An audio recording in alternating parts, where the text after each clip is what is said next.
ეშიში თანდათან ქრება. მოწაკი ხართ კათოლიკელობის წელი. მე ფემინისტი არ ვარ, მაგრამ მე ფემინისტი გავხდები.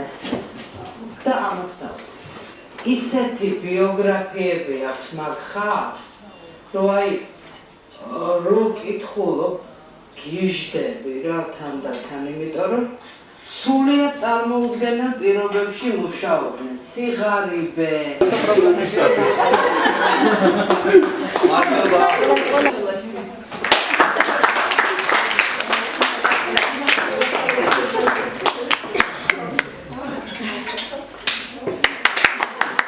დღეს დასრულდა ბიოლის ფონდის ლექციების ციკლი სახელწოდებით ვის ეშინია ფემინიზმის საქართველოში თელავში. მსმენელებმა იხილეს ფილმი, რომელიც ამ ლექციების ფარგლებში იყო გადაღებული და მსმენელებმა ასევე მიიღეს სერტიფიკატები და ასევე პუბლიკაცია, რომელიც ამავე ლექციების მიხედვით გამოიცა ბიოლის ფონდის მიერ.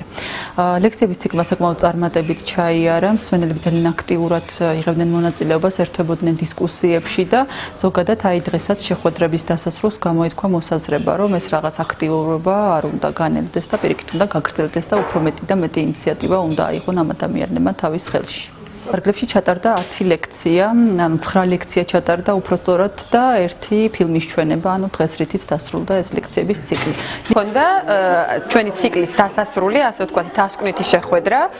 ვაჩვენეთ დოკუმენტური ფილმი, რომელსაც აქვს იგივე სახელწოდება, რაც ჰქონდა პროექტს, ვის ეშინია ფემინიზმი საქართველოში. ეს დოკუმენტური ფილმი ჩვენ ჩავწერეთ, როდესაც პროექტი ხორციელდებოდა წინა წელს ოზურგეთსა და ქუთაისში და მე ვფიქრობ ძალიან კარგი შემაჯამებელი ლექცია გამოვიდა. პრინციპში ლექცია არ იყო, ფილმის ჩვენება იყო, მაგრამ შემდგომში იყო დისკუსია, იყო ძალიან საინტერესო და შევაჯამეთ მთელი ის ციკლი, რაც ჩატარდა თელავში. ის ყველა ლექციას შემაჯამებელი კომენტარი შემიძლია გავაკეთო. ეს იყო მართლა ძალიან საინტერესო და უპასუხა სათაურს და ჩვენ უკვე შეგვიძლია ვუპასუხოთ სახელწოდებას, ხო, ვის ეშინია ფემინიზმის, აი ამ კითხვაზე შეგვიძლია უკვე გავცეთ პასუხი, მათ ვინც არ იცის რა არის ფემინიზმი.